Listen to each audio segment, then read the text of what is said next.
ॐ कूजन्तं राम रामेति मधुरं मधुराक्षरम् आरुह्य कविताशाखां वन्दे वाल्मीकिकोकिलम्। वाल्मीकिर्मुनिसिंहस्य कवितावनचारिणः शृण्वन् रामकथानादं को न याति परां गतिम्।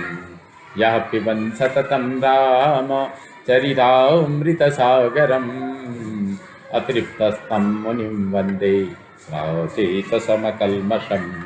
गोष्पदीकृतवारीशं मशकीकृतराक्षसं रामायणमहामाला रत्नं वन्दे नीलात्मजम्।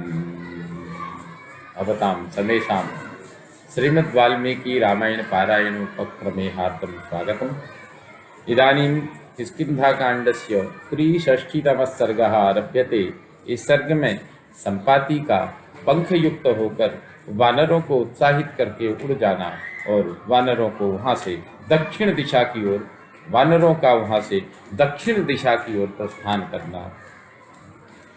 एतैरन्यैश्च बहुभिर्वाक्यैर्वाक्य विशारदः मां प्रशस्याभ्यनुज्ञाप्य प्रविष्टस्तस्त्वमालयम्।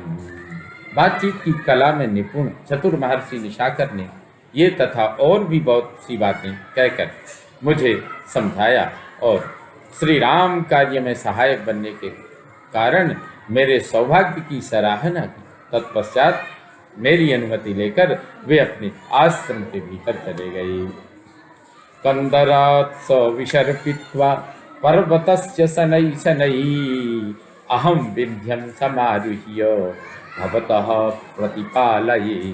तदनंतर कंदरा से धीरे धीरे निकलकर मैं विंध्य पर्वत के शिखर पर चढ़ाया और तब से तुम लोगों के आने की बाट देख रहा हूँ। अद्यत्वेतस्य कालस्य वर्षसाग्रशतं गतं देशकाल प्रतीक्षोऽस्मि हृदि कृत्वा मुनेर्वचः। मुनि से बातचीत के बाद आज तक जो समय बीता इसमें 8000 से अधिक वर्ष निकल गए। मुनि के कथन को हृदय में धारण करके मैं देश काल की प्रतीक्षा कर रहा हूँ। महाप्रस्थानमासाद्य स्वर्गते तु निशाकरे मां निर्दहति संतापो वितर्कैर्बहुभिर्वृतम्। निशाकर मुनि महाप्रस्थान करके जब स्वर्गलोक को चले गए तभी से मैं अनेक प्रकार के तर्क वितर्कों से घिर गया। संताप की आग मुझे रात दिन जलाती रही। उदितां मरणे बुद्धिं मुनिवाक्यैर्निवर्तये बुद्धिर्या तेन मे दत्ता प्राणानां रक्षणे मम। सा मे पनयते दुःखं दीप्तेवाग्निशिखा तमः।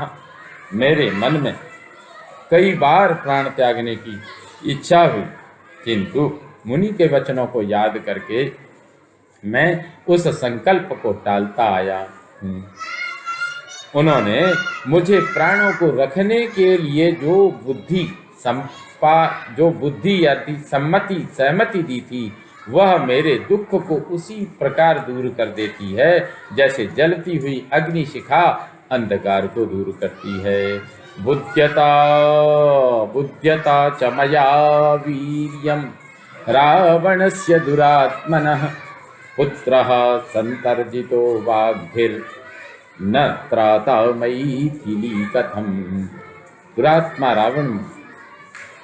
रावण में कितना बल है इसे मैं जानता हूँ। इसलिए मैंने कठोर वचनों द्वारा अपने पुत्र को डांटा था कि तूने मिथिलेश कुमारी सीता की रक्षा क्यों नहीं की। तस्या विलपितं श्रुत्वा तौ च सीता वियोजितौ न मे दशरथ स्नेहात् पुत्रेणोत्पादितं प्रियम्। सीता का विलाप सुनकर और उनसे बिछोड़े हुए श्री राम तथा लक्ष्मण का परिचय पाकर तथा राजा दशरथ के प्रति मेरे स्नेह का स्मरण करके भी मेरे पुत्र ने जो सीता की रक्षा नहीं की, अपने इस बर्ताव से उसने मुझे प्रसन्न नहीं किया। मेरे प्रिय कार्य नहीं होने दिया, मेरा प्रिय कार्य नहीं होने दिया। तस्य त्वेवं ब्रुवाणस्य संहृतैर्वानरैः सह उत्पेततुस्तदा पक्षौ समक्षम वनचारिणाम। वहाँ एकत्र हुए बैठे हुए वानरों के साथ संपाति इस प्रकार बातें कर ही रहे थे कि उस वनचारी वानरों के समक्ष उसी समय उनके दो नए पंख निकल आए। सदृष्ट्वा स्वां तनुं पक्षैः उद्गतैररुणच्छदैः प्रहर्षमतुलं लेभे वानरांश्चेदमब्रवीत्। अपने शरीर को नए निकले हुए लाल रंग के पंखों से संयुक्त हुआ देख संपाति को अनुपम हर्ष प्राप्त हुआ।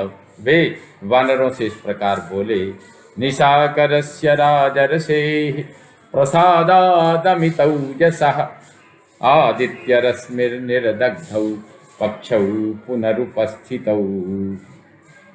कपिवरो, अमित तेजस्वी राजर्षि निशाकर के प्रसाद से सूर्य किरणों द्वारा दग्ध हुए मेरे दोनों पंख फिर उत्पन्न हो गए।